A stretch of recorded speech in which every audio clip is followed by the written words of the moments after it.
Your beautiful smile, your beautiful life are waiting for you to shine bright. There's never The lost sheep and the lost coin. When Jesus preached and healed the sick, he included everyone, whether they were considered good or bad people.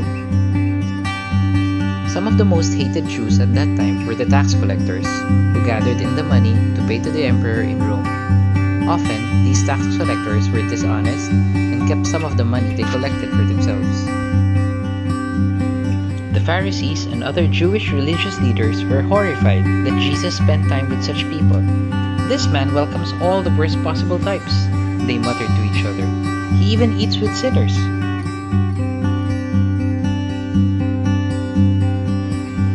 Jesus knew what the Pharisees were thinking, so he told the assembled crowd a parable.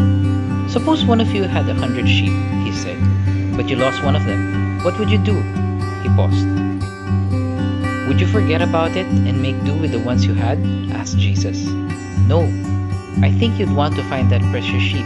Wouldn't you leave the other 99 sheep safely grazing and go out and search for the lost sheep until you found it?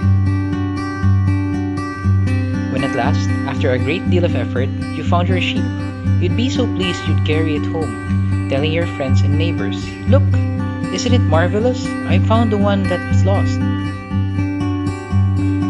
The crowd nodded. Many of them were shepherds. They knew about looking after sheep and how tiring it was to find those that were missing.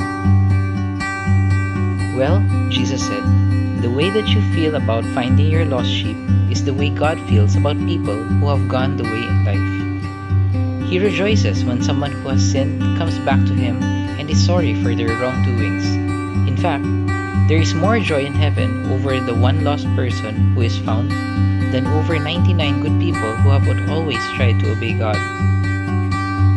The Pharisees did not have time to respond before Jesus told them another little tale. Then there's the story of the woman who had 10 silver coins. One day, she found to her horror that she'd lost one. The woman quickly swept the floor, lit a lamp, and searched every nook and cranny until she found her missing money.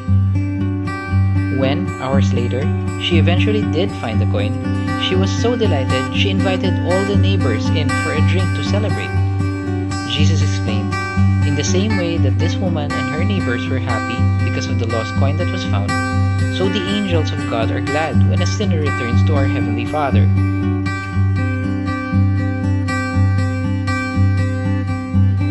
To God be the glory, honor, and praise. Thanks for watching. Share it with your friends.